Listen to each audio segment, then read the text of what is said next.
In this video, I want to introduce you to the 3D coordinate system. Finally, we get to go into higher dimensions. First off, let's look at the axis.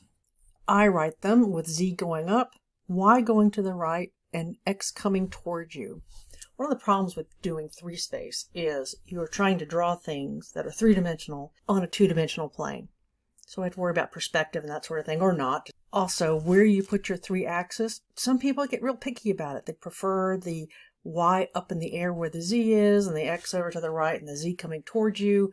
As a mathematician, I'm very abstract. It doesn't really matter which way your axes go, as long as they're labeled, and you keep the labeling in mind when you graph things. The 3 planes we want to talk about are the XY plane, the XZ plane, and the YZ plane. And they're probably exactly what you think they are.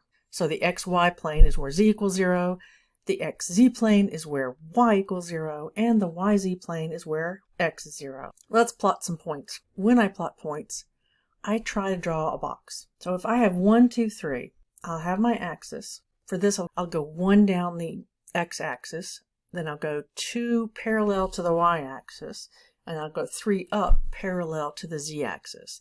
The little box helps me see where it is, because otherwise it's just a dot sitting in the flat surface. Let's look at another one. Let's do 1, -1, 1. So here's my graph. I have a little gray box. Notice I go 1 along the X, then -1 to the Y, and then 1 to the Z. Again, I'll draw a little box to help me see where this point is. The next thing I care about with points is the distance between any 2 points in space. It's just an extension of what you already know in 2-space, except now you have to deal with the 3rd dimension. So here are my 2 points. I've got P1 and P2. I drew a box, and the distance between 2 points is just like you have it with 2-space, except you've got 1 extra coordinate. Change in X squared, change in Y squared, change in Z squared, add those up, take the square root. That is the distance. So now that we have distance, let's try to find the distance between a couple points. Here's my first 2 points. Notice change in X is 2, change in Y is 1, and change in Z is 1. So my distance is going to be 2 squared plus 1 squared plus 1 squared, giving me the square root of 6. Let me try to plot those points. So the distance between those 2 points we know is the square root of 6. Let's look at -6, 4, 3, and a different point. We're going to look at the point -5, 2, 4. Now the difference in my X coordinate is 1, my change in Y is 2, and my change in Z is 1. So I have 1 squared plus 2 squared plus 1 squared, square rooted. Again, I'm getting the square root of 6. So now I have 2 sides of a triangle. One is the square root of 6 and the other is square root of 6, but I don't know what the 3rd side is.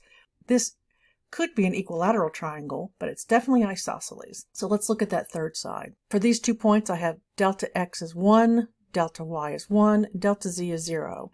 So I have 1 squared plus 1 squared plus 0 squared. We do not have equilateral triangle, but we do have a nice isosceles triangle. Now that we know about distance, I want to talk about spheres. A sphere is just a circle in 3-space. And sphere is hard to say, so we just say S3. So S3 is the set of all points whose distance from a fixed point is constant, just like in a circle in 2-space, just like an interval in 1-space. So I'm looking at a sphere, or S3, centered at ABC with a radius of R.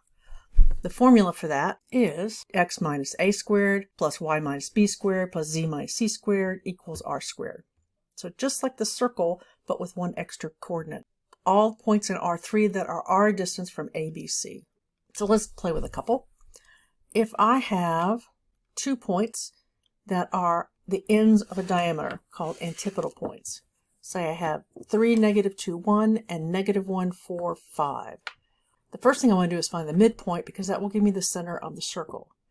To find the midpoint, you take the average of each coordinate. So I have 3 plus -1 over 2, -2 plus 4 over 2, 1 plus 5 over 2. So the center of my sphere will be 1, 1, 3.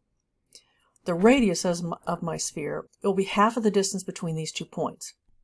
Finding the distance, we have delta X is 4, delta Y is 6, and delta Z is 4. So half the distance would be the square root of 4 squared plus 6 squared plus 4 squared all over 2, which simplifies to the square root of 68 over 2. I can probably simplify it further, but since I'm going to square it, it seems kind of moot.